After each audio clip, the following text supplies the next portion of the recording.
Hey friends, welcome back to my channel.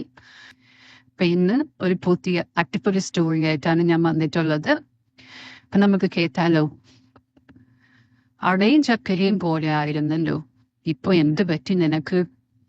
ഒന്നുമില്ല അജിത്, കേട്ടില്ലേ? രണ്ടിനെയും ഇടയിൽ എന്തോ സംഭവിച്ചിട്ടുണ്ട്. നാളത്തെ പൂജയ്ക്ക് നകുൽ ഇങ്ങോട്ടേക്ക് വരുന്നില്ല പോലും.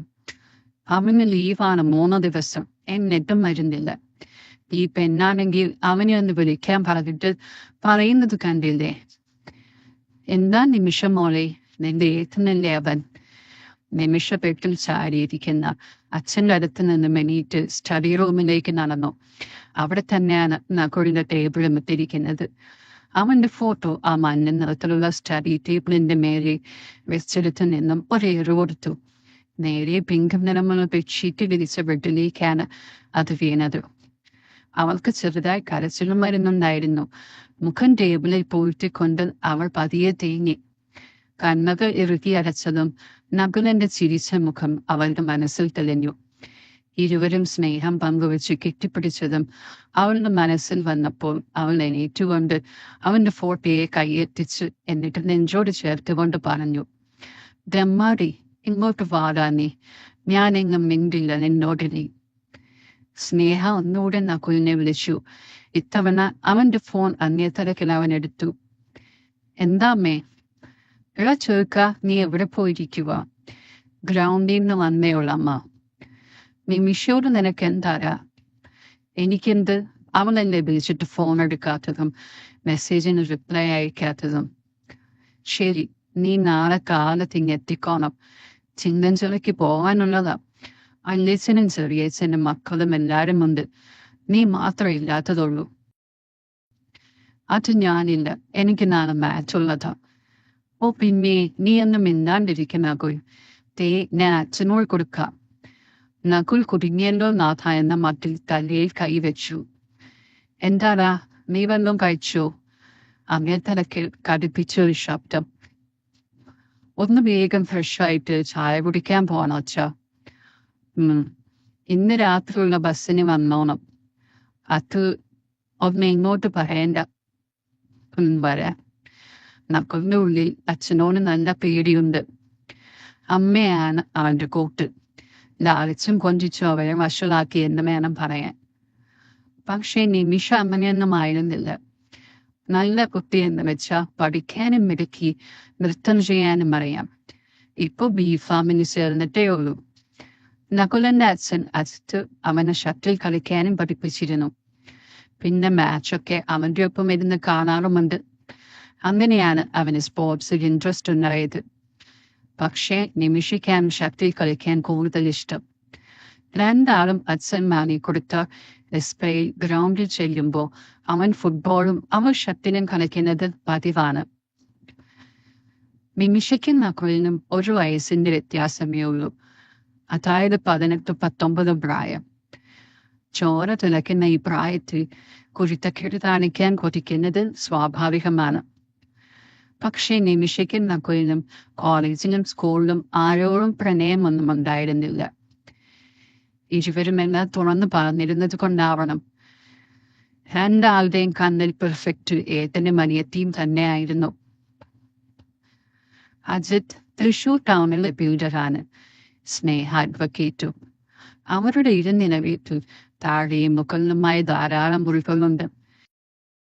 എങ്കിലും ചെറുപ്പം മുതലേ നിമിഷയും നകുലും ഒരു മുറിയിലായിരുന്നു പഠിക്കുന്നതും ഉറങ്ങുന്നതുമെല്ലാം. അത്യാവശ്യം തന്നെ വലുപ്പമുള്ള മുറിയാണത്. നകുൽ ചായ മോന്തുന്നതിനിടെ നിമിഷയെ ഒന്നോടെ വിളിച്ചു. ഹേയ്, അവളെടുത്തില്ല.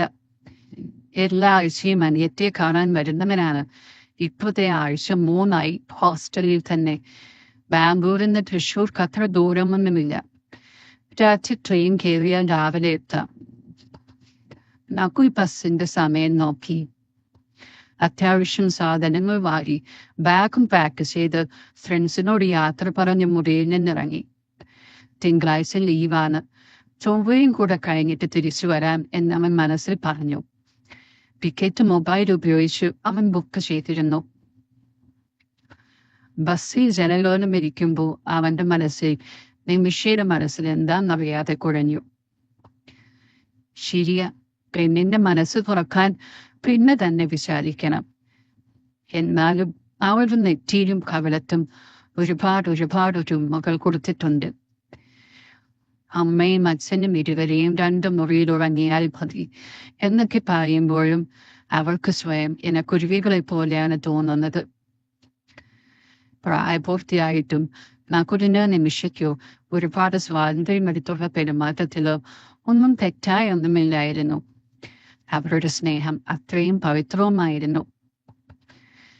കണ്ണ് തുറന്ന് നകുൽ നോക്കുമ്പോൾ ബസ് തൃശൂർ ടൗൺ എത്തിയിരിക്കുന്നു.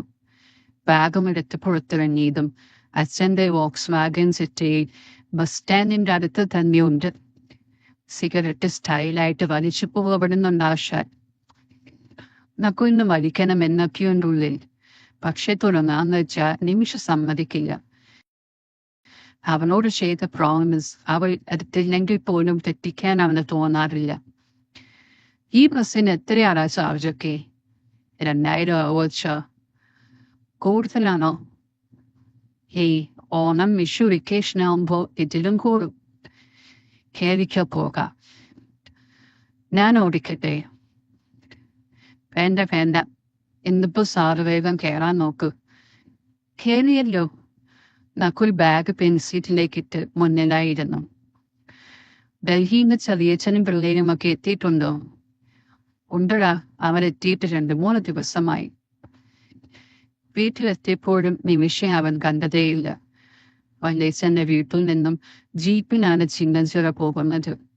ആയതിനാൽ അവളും അമ്മയും കുളിച്ച ശേഷം അവിടെ ചെന്നതാണ്.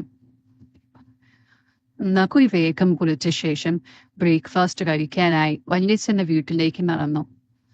വേഷം മുണ്ടും ഷർട്ടുമായിരുന്നു.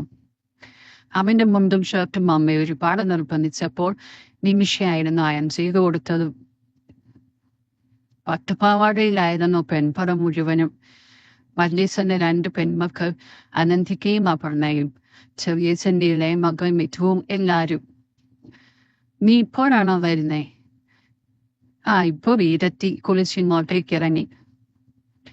വലിയ മുറ്റത്തിൽ വിശാലമായി കിടക്കുന്ന 3 ജീപ്പുകളിലേക്ക് ഓരോരുത്തരും കയറുമ്പോൾ നകുൽ നിമിഷയെ നോക്കിക്കൊണ്ടിരുന്നു. കരിക്കൂവള മെഴികൾ, അല്പം മലർന്ന കീച്ചുണ്ടടങ്ങുന്ന ചുവന്ന തൊടുത്താതരങ്ങൾ, കോഴിമുട്ടയുടെ ആകൃതിയിലുള്ള മുഖം, ഇടതോർന്ന മുടിയും ഒതുങ്ങിയ അരക്കെട്ടും, നെറ്റിയിലിലക്കുറി. അതാണ് നിമിഷ. ആ കുപ്പിവളകളോടും കൈകളോടും അവന് പ്രേമം തോന്നി. പിന്നെ തോൽക്കും കലങ്കാൽ. ചെറുചെമ്പൻ രോമരാജികളുണ്ടെന്ന് നകുലിന് നന്നായിട്ടറിയാം. പാദത്തിനോട് ചേർന്ന് സ്വർണ്ണപാദസ്വരം. അനിയത്തിയുടെ ആ മുഷ്യ സൗന്ദര്യത്തിൽ നകുൽ ലയിച്ചുപോയി. ഒരുപാട് നാളായി അവളെ ഒരു പട്ടുപാവാടിയിലേക്ക് കണ്ടിട്ട്. കഴിഞ്ഞ വിഷുവേലയ്ക്ക് പോലും അവൾ പുലിയരക്കര സാരിയിലായിരുന്നു. എന്തുടുത്താലും ചേരുന്നതാണ് അവളുടെ ഈ സ്റ്റിച്ച്. ഈ സൗന്ദര്യം ഇങ്ങനെ നിലനിർത്തുക അത്ര എളുപ്പമുള്ള കാര്യമല്ല. അവൾ പക്ഷേ തന്നെ മൈൻഡ് ചെയ്തതേയില്ല. പെൺകുട്ടികളെല്ലാരും അതിരാവിലെയുള്ള തേച്ചുകുളിയെ കുറിച്ച് പറയുന്നത് അവന് കേൾക്കാമായിരുന്നു. അപർണ നകുലിനോട് ആയി പറഞ്ഞപ്പോ അവരും ആയി പറഞ്ഞു. അപർണ അങ്ങോട്ടേക്ക് നോക്കുന്നൊക്കെ പറയുന്നുണ്ട്. പക്ഷെ നിമിഷ പോവാൻ നേരെ അപർണയും നിമിഷയും കൂടെ അപർണയ്ക്ക് മൂത്രം വഴിക്കണം എന്നപ്പോൾ വീട്ടിലേക്ക് വീണ്ടും കയറിപ്പോയി. നിമിഷ തിരിഞ്ഞു നടക്കുമ്പോൾ പിന്നീട് അവനെ ഹരം കൊള്ളിച്ചു. എടാ, നീ വരുന്നില്ലേ? കേറ നകുലേ എന്ന് ചെറിയച്ഛൻ ബഹളം വെച്ചപ്പോ അവസാനത്തെ ജീപ്പിന്റെ പിറകിലേക്ക് നകുലും വേഗം കയറി. കഷ്ടിച്ചിരിക്കാനുള്ള സീറ്റേ ഉള്ളൂ അത്. അകന്ന ബന്ധത്തിലുള്ളവരും പൂജയ്ക്ക് എത്തിയിട്ടുണ്ട്. 5 മിനിറ്റിന് ശേഷം അപർണയും നിമിഷയും വന്നപ്പോ ആദ്യത്തെ 2 ജീപ്പ് പുറപ്പെട്ടിരുന്നു. നേരം വൈകിയെന്നും പറഞ്ഞ്. പിന്നെ അവസാനം മുറ്റത്തുള്ള ജീപ്പിൽ മുഴുവനും ആള് നിറഞ്ഞിരുന്നു. 1-2 പേർ ജീപ്പിന്റെ പുറകിൽ തൂങ്ങി നിൽക്കുന്നുമുണ്ട്. അയ്യോ, എനിക്ക് സീറ്റില്ലേ? ഞാനൊന്നും വരുന്നില്ല. അപർണ കാറി. നീ മടിയിലിരിക്കാം. ചെറിയച്ഛൻ അവളെ മടിയിലിരിക്കാൻ വിളിച്ചതും അപർണ ജീപ്പിലേക്ക് പിടിച്ചു കയറി. എന്നിട്ട് അവൾ അച്ഛന്റെ മടിയിലിരുന്നു. എടി, നീ എന്നാ വരുന്നില്ലേ? അമ്മാനിച്ചുള്ള നെയ്പ്പ് തുടരുമ്പോൾ അപർണ നക്കുലിനെയും നിമിഷയും മാറി മാറി നോക്കി പറഞ്ഞു. എടി, നീ നക്കുലിന്റെ മടിയിലിരുന്നോ? പണി പാലും വെള്ളത്തി കിട്ടിയ പോലെയായി നിമിഷയുടെ അവസ്ഥ. അമ്മയും അച്ഛനും ഒക്കെ മുന്നിന് ജീപ്പിൽ പോയിരിക്കുന്നു. ഇതിപ്പോ കുടുംബത്തിലാകുന്ന ബന്ധുക്കൾ ആരെല്ലാമോ ആണ് ജീപ്പിൽ. പോക്കാതെ ഇരിക്കാനും വയ്യ. നഖം കടിച്ചുകൊണ്ട് ഒരു നിമിഷം നിന്നു. നകുലാവട്ടെ ചെറിയൊരു ചിരിയോടെ നിമിഷയെ തന്നെ നോക്കിയിരുന്നു. തന്റെ പീരിയാണ് ഇത്തവണത്തെ പൂജ. ജാതകദോഷത്തിൽ നിന്നും മുക്തി നേടാൻ വേണ്ടിയാണെന്ന് അമ്മയും അച്ഛനും പറഞ്ഞത് ഓർത്തുപോയി. മറ്റു പോംവഴിയില്ലാതെ നിമിഷ ജീപ്പിനടുത്തേക്ക് നടന്നു. നകുലാവട്ടെ അവനെ നോക്കി ചിരിക്കാതെ ഇരിക്കാൻ ശ്രമിച്ചു. അവളുടെ സ്വഭാവം നല്ലപോലെ അവനറിയാം. അവളെ നോക്കി ചിരിച്ച ഉറപ്പാണ് അവൾ കളിയാക്കുന്ന പോലെ അതെടുക്കുള്ളൂ എന്ന്. പനമ്പുല പോലുള്ള ഈറം മുടി അവൻ മുന്നിലേക്കിട്ടു. നകുലിനെ നോക്കാതെ തന്നെ അവന്റെ മടിയിലേക്ക് ഇരിക്കുമ്പോൾ അപർണ നകുലിനെ നോക്കി ചിരിച്ചു. മറ്റൊന്നുമല്ല, രണ്ടോളം ത്രികോണം അടവി തെറ്റിയിരിക്കുന്നത് അവൾക്കും അറിയാം. ഏതോ പാൻറ് ഡ്രൈവറെ വണ്ടി എടുക്കണോ? എല്ലാരും കയറിയോ? കയറി. ജീപ്പ് സ്റ്റാർട്ടായി. ഡ്രൈവറുടെ തമിഴനായിരുന്നു. ജീപ്പിൽ നിന്നും തമിഴ് പാട്ടുകൾ ഓരോന്നായി പാടിക്കൊണ്ടിരുന്നു. അതിനിടയിൽ ഒരു പാട്ട് വന്നപ്പോൾ അപർണയ്ക്ക് ശരിയാക്കാനായില്ല. താമരപ്പൂപ്പൻ സന്യസ്തനെനിക്ക് സന്ധ്യാനന്ദുള്ള പക്ഷെ അതിന് അർത്ഥം അപർണ ചിരിച്ചപ്പോഴാണ് നകുലിന് നിമിഷയ്ക്ക് മനസ്സിലാവത്തു. നിമിഷയാകട്ടെ അപർണയെ ഒരു തൊള്ളു കൊടുത്ത് അണങ്ങിയിരിക്കാൻ പറഞ്ഞു. അവൾ കുറെ നേരമായി കണ്ണുകൊണ്ട് ഓരോ ആംഗ്യം കാണിച്ചും ചിരിച്ചും നിമിഷയെ കളിയാക്കാൻ തുടങ്ങിയിട്ട്. ജീപ്പ് മെയിൻ റോഡിൽ നിന്നും കുറുവൻ കണ്ണുള്ള വീതി കുറഞ്ഞ റോഡിലേക്ക് കയറി. ഇനി അങ്ങോട്ട് ജീപ്പ് പതിയെ പോവുള്ളൂ. ഏതാണ്ട് 1 മണിക്കൂറെങ്കിലും എടുക്കും ചിങ്ങഞ്ചേരി എത്താൻ. ഒരു മലയടിവാരത്തിലാണ് അമ്പലം. നിലയായ മരങ്ങൾ, അതിന് ചുറ്റും ഒരു പ്രതിഷ്ഠ. അതാണ് ചിങ്ങഞ്ചിറ. നിമിഷ അവന്റെ മടിയിൽ നിന്നും ജീപ്പിന്റെ കുലുക്കത്തിനനുസരിച്ച് ഉയർന്നു പൊങ്ങി താന്നു. അവളെ തോളിൽ പിടിച്ചമർത്തിക്കൊണ്ട് നകുൽ അവളെ ബലമായി ഇരുത്തുമ്പോൾ അപർണ അത് കണ്ട് ചിരിച്ചു. നകുലിനെ തുടർന്ന ഭദ്രകാളിയുടെ ആ നോട്ടത്തിൽ നകുലിന്റെ ഉള്ളു പിഴഞ്ഞു. പിന്നെ നീ തെളിച്ചു പോവില്ലേ? തന്നെ മുട്ടും എന്നെ കമ്പി. എന്തിനാ എന്റെ മുത്ത എന്നോടിത്ത ദേഷ്യം? നിമിഷയുടെ ചെവിയിൽ പാതിയൊന്നും മുഴഞ്ഞു. ഒന്നുമില്ല. പറയടാ, നമുക്കിടയിൽ എന്തിനാ കണ്ടില്ലേ നേരം കളിയാക്കുന്നത്? ഞാൻ എന്തെങ്കിലും തെറ്റ് ചെയ്തെങ്കിൽ എന്നെ കൊന്നോ നീയെ? അവൾ തുറച്ചു പിടിച്ചൊരു നോട്ടം നോക്കി. നകുൽ മുല്ലപ്പൂ ചൂടിയ സർവാംഗ വിഭൂഷിതമായ പെണ്ണിന്റെ നറുമണം മൂക്കിലേക്ക് തുളച്ചു കയറുന്നതിൽ ആസ്വദിച്ചിരുന്നു. ഇന്നെന്താ നല്ല മഴ? അയ്യടാ, കൊഞ്ചുന്നില്ല. നകുലിന്റെ കൈകൾ നിമിഷയുടെ കൈകളിലെ അവളുടെ വളകളെ തൊട്ടുഴിഞ്ഞു. നകുൽ അവളുടെ കാതിരിത്തിരിയാക്കിക്കൊണ്ട് ചോദിച്ചു, വിളക്കം മാറിയ എന്റെ മുട്ടിന്? ഇല്ല. ഇതിനുള്ള മറുപടി വൈകിട്ട് ഞാൻ പറയാം. നിമിഷ കലിപ്പോടെ നകുലിനെ നോക്കുക മാത്രം ചെയ്തു. പക്ഷേ ഏട്ടനോട് ചേർന്നിരിക്കുമ്പോൾ അവളുടെ ദേഷ്യത്തിന്റെ കാഠിന്യം അല്പാൽപമായി കുറയുകയായിരുന്നു. അവളുടെ നീരസത്തിന്റെ കാരണം അറിയാൻ ഇനി രാത്രി വരെ കാത്താലും മതിയല്ലോ എന്നോർത്തപ്പോൾ നകുലിന്റെ ഉള്ളിൽ മഞ്ഞുള്ള ഇളം കാറ്റ് താനെ വീശുകയായിരുന്നു. ചെവിയിൽ ഇക്കിളിപ്പെടുത്തുന്ന കുസൃതി നകുലിന്റെ ഇഷ്ടവിനോദമാണ്. നിമിഷയ്ക്കും അതൊരുപാട് ഇഷ്ടമാണ്. അതുപോലെ ഏത്തന് മാത്രം അവകാശവും അധികാരവുമുള്ള തന്നെ അവൾ ഒന്നുകൂടെ അവനിലേക്ക് ചാരിയിരിക്കുമ്പോൾ അപർണയ്ക്ക് സംശയമൊന്നും തോന്നിയതേയില്ല. അധികം താമസിയാതെ ജീപ്പ് കിതച്ചുകൊണ്ട് നിന്നതും നിമിഷ എണീറ്റുകൊണ്ട് ജീപ്പിൽ നിന്ന് മാനി. നിമിഷയ്ക്ക് നകുലിന്റെ കുസൃതികൾ ഒരുപാട് ഇഷ്ടമാണ്. നിമിഷയും നകുലിനോട് കുസൃതി കാണിക്കാറുണ്ട്. നെറ്റികൊണ്ട് നകുലിനെ നെറ്റിയിൽ മുട്ടിക്കുക, ഇടയ്ക്ക് സ്നേഹം കൂടുമ്പോൾ തോളി കടിക്കുക, ഇങ്ങനെ ഓരോ കുസൃതികൾ. ഇരുവരും സ്റ്റഡി ടേബിളിലിരുന്ന് പഠിക്കുമ്പോൾ എന്തെങ്കിലും ചോദിക്കാനുണ്ടെങ്കിൽ നിമിഷ നേരെ വന്ന് നകുലിന്റെ മടിയിലാണിരിക്കുക. അത്തവർ കുഞ്ഞുനാളിൽ മുതലേ തുടങ്ങിയ ശീലമാണ് താനും. അപർണയ്ക്കും ഇടയ്ക്കൊക്കെ നകുലിനെ നിമിഷയും കാണാൻ ആ വീട്ടിലേക്ക് ചെല്ലുമ്പോൾ ഇവർ ഇതുപോലെ ഇരിക്കുന്നതും കൊഞ്ചുന്നതുമെല്ലാം കാണാറുണ്ട്. ആണും പെണ്ണും അത്രയ്ക്ക് എളുപ്പമാണെന്ന കാര്യം അപർണയെ പോലെ മറ്റു കസിൻസും ഒരുപോലെ വിശ്വസിച്ചിരുന്നു. ചിലർക്ക് പക്ഷേ ഇരുവരും അസൂയയും ഉണ്ടായിരുന്നു. എല്ലാവരും ചിഹ്നം ശരീരത്തി പള്ളിയൊരു കുളവും ചുറ്റും ആൽമരമൊക്കെയുള്ള നല്ല ദൈവികമായ ആംബിയൻസ് ഉള്ള സ്ഥലമാണ്. അവിടെ പൂജകളൊക്കെ ഗംഭീരമായി കഴിഞ്ഞു. നിമിഷയ്ക്ക് വേണ്ടിയുള്ള വഴിപാടുകൾ നടക്കുമ്പോൾ അവളുടെ വയറിൽ നിലവിളക്കും കർപ്പൂരവും കൊണ്ടൊഴിഞ്ഞും പൂജാരി പറഞ്ഞു, 3 കുട്ടികൾ ഉറപ്പായും ഇവയ്ക്കുണ്ടാകും. അത് പറയുമ്പോൾ അമ്മയും അച്ഛനും ചെറുചിരിക്കുന്നത് നിമിഷ കണ്ടു. പക്ഷേ നകുലിന്റെ മുഖത്തിൽ അസൂയയും വീരസവും ചെറുദേഷ്യവും കണ്ടപ്പോൾ നിമിഷയുടെ ഉള്ളിൽ അന്താളിപ്പ് പ്രകടമായി. എന്താകും അങ്ങനെ മുഖം വെച്ചതെന്ന് അവൾ കോർത്തപ്പോൾ ഒരെത്തും പിടിയും കിട്ടിയതുമില്ല. കോഴിയറുത്ത് പൂജയും അതിന്റെ പ്രസാദം കൊണ്ട് അവിടെ തന്നെ കറിയും എല്ലാവരും ചേർന്നുണ്ടാക്കി.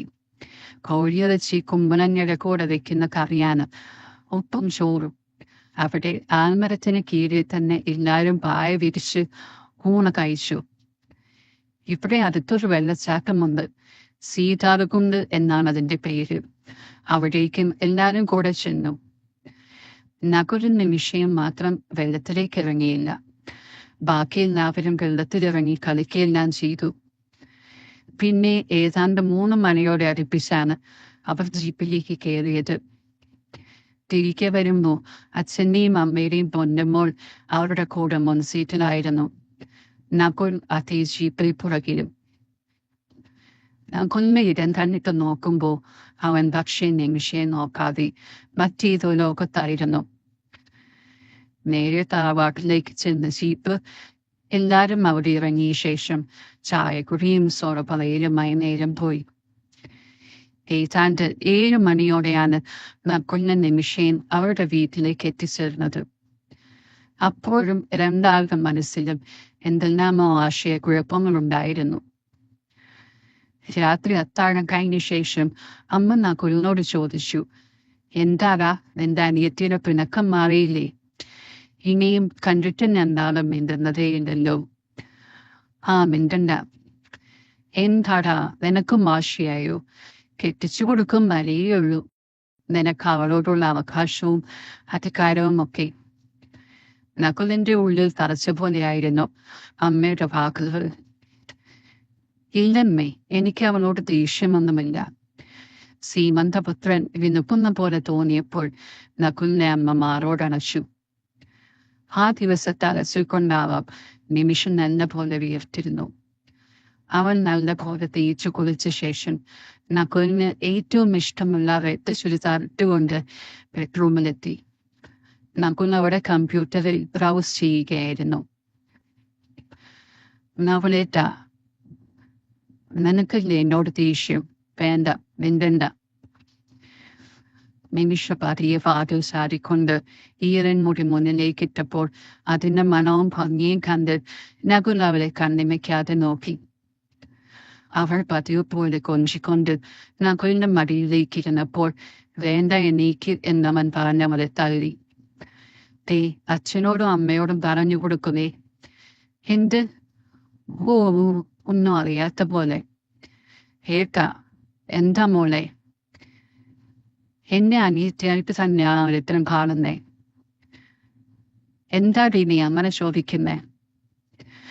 ഇതെന്താ ഇതിന്റെ അർത്ഥമെന്ന് ചോദിച്ചുകൊണ്ട് ലാപ്ടോപ്പ് കമ്പ്യൂട്ടർ സ്ക്രീനിലെ C ഡ്രൈവിൽ ഒളിപ്പിച്ച ഓരോ ഫോൾഡറായി അവൾ ഓപ്പൺ ചെയ്തു. ബ്രോസസ് റിലേഷൻ എന്ന പേരുള്ള ഫോൾഡറായിരുന്നു അവസാനം എത്തിയത്. അയ്യോ, ഇതെനിക്കറിയില്ല. May be അശ്വന്തായിരിക്കും. അവനാണ് ഇങ്ങനെയുള്ള കളക്ഷൻ ഇതിലേക്ക് കോപ്പി ചെയ്യാമെന്ന് പറഞ്ഞത്. അന്നവനത് കോപ്പി ചെയ്യാൻ തുടങ്ങി. പക്ഷെ ആ സമയം തന്നെ അവന്റെ അമ്മ അത്യാവശ്യമായി വീട്ടിലേക്ക് വരാനോ മറ്റോ ഫോൺ വിളിച്ചപ്പോ വേഗം പെൻഡ്രൈവ് ഊരിയെടുത്ത് പോവുകയായിരുന്നു. ഇനി അവന്റെ മുന്നേക്കിരിക്ക്. അയ്യോ നിമിഷേ, അവനാണിത് കൊണ്ടുവന്നത്. ശരി, വിശ്വസിച്ചാലും ഇല്ലെങ്കിലും അതാ സത്യം. ഈ ഫോൾഡർ കണ്ടപ്പോ തുറന്നു നോക്കിയില്ലേ, എനിക്ക് നല്ല ദേഷ്യം വന്നത്. കൊല്ലാൻ തോന്നി. പിന്നെന്തേ, കൊല്ലുന്നില്ലേ? എന്ത് പറ്റി? അത് നീ പറഞ്ഞോളെ. അല്ല, ഞാൻ മനസ്സിലാക്കുകയായിരുന്നു. എന്ത്? ഒന്നുമില്ല. പറ പെണ്ണെ. പൂജ ചെയ്യുന്ന സമയത്ത് ഏട്ടന്റെ മുഖം എന്നാ വാടിയത്. അത് കണ്ടപ്പോ എനിക്ക് നിനക്ക് ഉള്ളിൽ എന്തോ മനസ്സിലോ.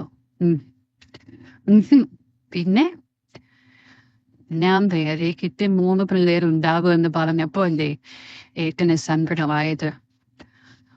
അതെന്തോ എനിക്കപ്പോ എന്തോ പോലെ തോന്നി. ഞാൻ ഈ വീട് വിട്ടു പോകുന്നതോർത്ത് ഏട്ടന് സങ്കടം വന്നതാണല്ലേ. അല്ലേലും എനിക്ക് വേറെ ആരെയും കല്യാണം കഴിക്കണമെന്നൊന്നുമില്ല. ഏട്ടൻ തന്നെയല്ലേ ആരെയും പ്രേമിക്കണ്ട എന്ന് എന്നോട് പറഞ്ഞത്. ഞാൻ ഇന്ന് ഇവിടെ ഏട്ടന്റെ കൂടെ ഉറങ്ങാൻ പോകുന്നത്. ഏട്ടന് ഏറ്റവും ഇഷ്ടമുള്ള ചുരിദാർ അതുകൊണ്ടല്ലേ ഇട്ടത്. ഈ കുറുമ്പന്റെ പിണക്കം മാറട്ടെ എന്ന് കരുതി. എന്നിട്ട് നിമിഷ നെറ്റി കൊണ്ട് നഖന്റെ നെറ്റി ഒരിടി കൊടുത്തു. എന്റെ ഇടിയാണ് പെണ്ണെ, എനിക്ക് നന്നായി വേദനിച്ചു. നിമിഷേച്ചി, അപർണയുടെ ശബ്ദമാണ്. ഇരുവരും ലാപ്ടോപ്പിലേക്ക് നോക്കിയിരിക്കുമ്പോൾ അപർണ വന്നിട്ട് ചോദിച്ചു, ഓഹോ, രണ്ടും കൂടെ അടയും ചക്കരയുമായോ? ഭാഗ്യം. നീ എപ്പോ വന്നു? ഇപ്പൊ വന്നതേയുള്ളു ചേച്ചി. ഞാൻ വന്നതും കരണ്ടും പോയി. നിങ്ങൾ രണ്ടും ഇവിടെ എന്ത് ചെയ്യുക? എന്താ താഴേക്ക് വരാത്ത എന്ന് നോക്കാൻ വന്നതാ ഞാൻ. ലാപ്ടോപ്പിൽ എന്താ നോക്കുന്നേ? അങ്ങനെയൊന്നുമില്ല. ഇവളെന്തോ ട്വിറ്ററിൽ കാണിച്ചു തരാമെന്ന് പറഞ്ഞിട്ട് ലോഗിൻ ചെയ്തതാ. അപർണ നിമിഷേക്കാളും 2 വയസ്സിലേതാണ്. ചേച്ചി, അവിടെ പിള്ളേരെല്ലാം കൂടെ എന്നെ മുറിയിൽ കിടക്ക. ആ നവീനുണ്ടല്ലോ, അവൻ എന്നോടുള്ള ദേഷ്യത്തിന് പിള്ളേരെ എല്ലാം വിളിച്ചു മുള്ളിൽ കയറ്റി. ഞാൻ എന്നെ പോകുന്നില്ല, ഇന്ന് ചേച്ചിയുടെ കൂടെ കിടന്നോട്ടെ. നഖുലിന്റെ മുഖത്തേക്ക് അവൾ തിരിഞ്ഞു നോക്കാൻ ശ്രമിക്കുമ്പോൾ അവൾ പറഞ്ഞു, കിടന്നോ. താങ്ക് യു ചേച്ചി എന്ന് പറഞ്ഞിട്ട് നിമിഷയെ കെട്ടിപ്പിടിക്കാൻ അവൾ ടേബിളിന്റെ അരികിൽ ഒന്നോടെ ചേർന്നു. വീരാൻ തുറിഞ്ഞ അവളെ പിടിച്ച് നിമിഷ കൈയെത്തിച്ച് പിടിച്ചു. നിന്റെ ബോയ് ഫ്രണ്ടിനെ വിളിച്ചോ? ചേച്ചി, നീരസത്തോടെ അപർണ നിമിഷേനെ വിളി. എന്തായാലും നീ ഇങ്ങോട്ട് വന്നപ്പോഴേ എനിക്ക് മനസ്സിലായി അവനെ വിളിക്കാനാണെന്ന്. വിളിച്ചിട്ടുണ്ടല്ലോ, ചെല്ല്, പതുക്കെ കൊഞ്ചിക്കുമ്പോ. അമ്പടി, അപ്പൊ അതാണ് ഉദ്ദേശമില്ലേ? നകുല അപർണയുടെ ചെവിയിൽ ഒരു നുള്ളു കൊടുത്തപ്പോ അവൾ അന്ന് നാണിച്ചു. വേഗം വിരിച്ചു വെച്ച കിടക്കയിലേക്ക് എടുത്ത് ചാടി. പുതപ്പുകൊണ്ട് അവളെ ആകെ മൂടിക്കൊണ്ട് അവൾ കാമുകനെ വിളിക്കാൻ തുടങ്ങി. എന്നാ നമുക്ക് ഉറങ്ങിയാലോ? നിമിഷ പനങ്കുല പോലുള്ള മുടി അയച്ചിട്ടു. യക്ഷിയെ പോലെ അവൻ അവന്റെ മുന്നിൽ തിരികെ നിന്നുകൊണ്ട് ലൈറ്റ് ഓഫാക്കി. സമയം ഏതാണ്ട് 9 കഴിഞ്ഞിരിക്കുന്നു. ഒപ്പം ഡോറിന്റെ താഴെ കൂടി ഏറ്റുകൊണ്ട് അവൻ അവന്റെ കൈകോർത്ത് പിടിച്ചു. മുറിയുടെ പുറത്താകെ മഴ ഉല്ലാസം പെയ്തു തണുത്തുകയാണ്. ഏതാണ്ട് പുലരുമ്പോ മഴ പൂർണ്ണമായി നിന്നിരുന്നു. ഏതാണ്ട് 8 മണിയായപ്പോഴാണ് അപർണ പുതപ്പ് വലിച്ചുകൊണ്ട് ഇരുവരെയും വിളിക്കുന്നത്. പിണക്കം മാറിയപ്പോ എന്താ രണ്ടാളും കൂടെ കിടക്കുന്ന കിടപ്പ്. എനിക്കിതുപോലെ ഏട്ടനില്ലാതായി പോയല്ലോ എന്നവൾ മനസ്സിൽ പറഞ്ഞുകൊണ്ട് നിമിഷയെ തട്ടുണർത്തി. ക്ഷീണം എന്നവൾ അപർണയെ പാതി തുറന്ന് കണ്ണുകൾ കൊണ്ട് നോക്കി കൊഞ്ചി. കുറച്ചു നേരം കൂടെ വിളിച്ചു മടുത്തപ്പോൾ അപർണ ഫോൺ എടുത്ത് താഴേക്ക് വന്നു. സ്നേഹി മജുത്തും കൂടെ അവനോട് ചോദിച്ചു, നീ എണീറ്റോ? എവിടെ തേനും പഞ്ചസാരയും? കെട്ടിപ്പിടിച്ച് ഇവിടെ ഉറങ്ങുന്നുണ്ട്. നീ പല്ല് തേച്ചിട്ട് ഇങ്ങോട്ട് തന്നെ വാ, അപ്പോഴേക്ക് ഞാൻ അവരെ ഉണർത്താം. കഴിക്കാൻ റെഡിയാക്കിയിട്ടുണ്ട്, സ്നേഹ പറഞ്ഞു. ശരി വല്യമ്മേ. സ്നേഹം മുടി ഉച്ചയെ കെട്ടിവെച്ചുകൊണ്ട് മേലേക്ക് ചെന്നു. എണ്ണീക്ക് താക്കോൽ. പെങ്ങളുടെ തോൾ തലവെച്ചു കിടന്നുറങ്ങുന്ന ആമലൊരു സന്ധിയിൽ പതിയെ സ്നേഹ അടിച്ചു. താക്കോൽ കണ്ണു തുറന്നുകൊണ്ട് തിരിഞ്ഞു നോക്കി. അമ്മ. എണ്ണീക്കരി കാന്താരി. നിമിഷയും ഒരടി കൊടുത്തുമെന്ന് എണീപ്പിച്ചു. രണ്ടാൾക്കും ബ്രഷും പേസ്റ്റും സ്നേഹ തന്നെ എടുത്തു കൊടുത്തു. ഇരുവരും റെസ്റ്റ് റൂമിൽ കയറിപ്പെടുത്തു, ഒന്നിച്ചു തന്നെ. ശേഷം ബ്രഷ് ചെയ്ത് താഴേക്ക് വന്നപ്പോ അപർണ അവിടെ ഉണ്ടായിരുന്നു. ടേബിളിൽ പുട്ടും മുട്ടക്കറിയ റെഡിയായിരുന്നു. നകുലിരുന്നപ്പോ നിമിഷ അവന്റെ അടുത്തിരുന്നു. അവളുടെ നീലൻ മുടി മുന്നിലേക്ക് ഇട്ടിരുന്നു. ധൃതിയിൽ അങ്ങോട്ടേക്ക് വന്ന അജിത്ത് നിമിഷയുടെ തലയിൽ ഒരു മുത്തം കൊടുത്തുകൊണ്ട് പുറത്തേക്ക് ഇറങ്ങി. അച്ഛന്റെ മുമ്പ് ഷർട്ട് കൊടുത്ത വേഷം കണ്ട് നകുൽ ആരാധനയോട് അജിത്തിനെ നോക്കി. സ്നേഹ, ഞാൻ ഉച്ചയാകുമെത്താൻ. ശരി. എല്ലാരും കൂടെ ബ്രേക്ക്ഫാസ്റ്റ് കഴിക്കുമ്പോ അപർണ ബോംബ് പോലെ അതെടുത്ത് പൊട്ടിച്ചു. ഇന്നലെ കട്ടിലിൽ കിടന്ന് രണ്ടാളും കൂടെ അടിപിടി കൂടുകയായിരുന്നു വല്യമ്മേ. അത് കേട്ട നിമിഷം കഴിച്ചുകൊണ്ടിരുന്ന നകുലിനെ തൊമ്പയിലറി ചുമച്ചു. അടുത്തിരുന്ന നിമിഷ നകുലിനെ നോക്കി അവളുടെ ഗ്ലാസ്സിലെ വെള്ളം അവനായി നീട്ടി കുടിപ്പിച്ചു. യവനെന്നെ ഇടിക്കാനും കുത്താനും ഒക്കെ നോക്കിയതാ അമ്മേ. വെള്ളം വേഗം ഒരു കവി കുടിച്ച ശേഷം നകുൽ പറഞ്ഞൊപ്പിച്ചു. മതി മതി അതുമെന്നും പറഞ്ഞ് രണ്ടാളും കഴിച്ചു കഴിഞ്ഞ ശേഷം നകുൽ ബൈക്കും എടുത്ത് ടൗണിലേക്ക് വന്നുപോയി. തിരിച്ചു വന്നപ്പോ നിമിഷ തറവാട്ടിൽ പോയിരിക്കുകയാണെന്ന് അമ്മ പറഞ്ഞു. അവനും അവളെ വിളിക്കാൻ വേണ്ടി അങ്ങോട്ടേക്ക് ചെന്നപ്പോ പിള്ളേരെല്ലാം കൂടെ കളം മരിച്ച് കളിക്കുകയാണ്. നിമിഷയും അപർണയും കൂടെ മേലെയുള്ള മുറിയിലായിരുന്നു. ചെറിയച്ഛനോട് കുറച്ച് സംസാരിച്ച ശേഷം അവൻ നിമിഷയെ കാണാൻ മേലെ പോയി. നിമിഷ രാവിലെ നകുൽ പോയ ശേഷം മേലെ കഴിക്കിയിരുന്നു. അതുപോലെ മുട്ടുവരെ മാത്രം ഇറക്കമുള്ള കറുത്ത നിറമുള്ള കുട്ടിപ്പാവാടയും ഈയം പച്ച നിറത്തിലൊരു ഷർട്ടും മാത്രം. കറുകറുത്ത സമൃദ്ധമായ മുടി പെണ്ണിലേക്ക് വിരിച്ചിട്ട് നെയ്പ്പാണ്. ആഹാ, നിന്നെ വിളിക്കാൻ നകുലേട്ടൻ വന്നല്ലോ. ഞാൻ ചുമ്മാ വന്നതാ. അവിടെ ഒറ്റയ്ക്ക് നിന്നും ബോറടിച്ചിട്ട് ബൈക്കെടുത്തിട്ട് പോയപ്പോ ഞാൻ കരുതി മഴയെല്ലാം കൊണ്ടിട്ട് തിരിച്ചു വരുള്ളൂന്ന്. അപർണ പറഞ്ഞു. മഴ ഇനിയിപ്പോ രാത്രിയല്ലേ? ചിലപ്പോ ഉച്ചയ്ക്കും പെയ്യും. നീ എന്തിനാ വന്നത്? അവളൊരു ബുക്ക് തരാമെന്ന് പറഞ്ഞു വന്നതാ. ഏത്? നിർമ്മാതളം പൂത്ത കാലമോ? അവിടേക്ക് ചെറിയമ്മ കയറി വന്നപ്പോ അവരും കുശലം പറച്ചിലിൽ കോട്ട് ചേരുകയായിരുന്നു. ഊണ് കഴിക്കാൻ നേരമായപ്പോൾ എല്ലാരും കൂടെ നിലത്തിരുന്നു. വാഴയിലെ കുറുകിയ മട്ടൻ കറിയും ചോറും രസവും പപ്പടവും വിളമ്പി. കഴിച്ച ശേഷം നകുലും നിമിഷയും പിന്നെ വരാമെന്ന് പറഞ്ഞുകൊണ്ട് അവിടെ നിന്നിറങ്ങി. നല്ല മഴക്കോളുണ്ടായിരുന്നു. രണ്ടാളും കൈപിടിച്ച് വീട്ടിലേക്ക് ചെല്ലുമ്പോ സ്നേഹയും അജിത്തും വെറ്റിലയും മുറുക്കി കാത്തിരിക്കുകയായിരുന്നു മറത്ത്. കഴിച്ചോ നിങ്ങൾ? ചോറും മട്ടൻ കറിയും. അമ്മേ, ഇതേ മഴ. അയ്യോ, ടെറസിൽ നിന്നും തുണിയെടുക്കണം. ഞങ്ങളെടുക്കാം. നിമിഷയും നകുലും കൂടെ ടെറസിലേക്ക് കയറി മരച്ചാറ്റിൽ തുടങ്ങിയിരുന്നു. അവൾ കയ്യെത്തി മഴവെള്ളം നകുലിന്റെ മേലിലേക്ക് തെറിപ്പിച്ചു. രണ്ടാളും മേഘം തുണിയെല്ലാം എടുത്ത ശേഷം അത് താഴെ ഹോളിൽ സോഫയുടെ മേലെ ഇട്ടു. ഇത്തിരി പഠിക്കാനുണ്ട്. നാളെ ഇന്റേണൽ എക്സാം ഉണ്ട് എനിക്ക്. നിമിഷ അവളുടെ നനഞ്ഞ മുടി കോതി സ്റ്റെപ്പ് കയറി പോകുന്നത് കണ്ടു. മഴ ചാറിക്കൊണ്ടേയിരുന്നു. നിനക്കൊന്ന് ഞാൻ നാളെയും കൂടെ ലീവാക്കിയാലോ എന്നാ? അതെന്താ? നാളെ വൈകിട്ട് തിരിച്ചു കയറാച്ച. ഇല്ലെങ്കിൽ ബസ് തിരക്കുണ്ടാവും. ശരി. കുറച്ചു നേരം അമ്മയുടെയും അച്ഛൻ്റെ അടുത്ത് സംസാരിച്ച ശേഷം അവൻ മേലെ നിമിഷയുടെ അടുത്തെത്തി. സ്റ്റെപ്പ് കയറുമ്പോൾ ജനലിലൂടെ നോക്കി. എന്തൊരു മഴയാണിത്. ഇതിപ്പോഴെന്ന് നിൽക്കുന്ന മട്ടില്ല അല്ലാത്ത തണുപ്പും മുറിയിലേക്ക് കയറിയതും അവൻ ടീഷർട്ട് ഊരിയിട്ട് പുതച്ച് കിടക്കാൻ ബെഡിലേക്ക് കയറി. അവൾ സ്റ്റഡി ടേബിളിലും. പഠിക്കാനുണ്ടോ? എന്നാ ഞാൻ ഉറങ്ങട്ടെ, നല്ല മഴ. ഷോ, എനിക്കും പഠിക്കാൻ തോന്നുന്നില്ല. എന്നാലേ ഇങ്ങോട്ട് വാ, വന്നിട്ട് ഇവിടെ കിടക്കാം മഴ തോരും വരെ. അയ്യടാ, എനിക്ക് പഠിക്കണം.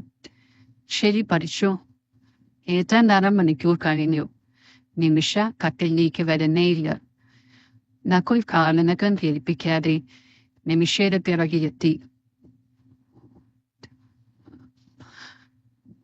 ഈ സ്റ്റോറിയുടെ ബാക്കി പോർഷൻ ഞാൻ 2 ദിവസം ഇട്ടേക്കാം.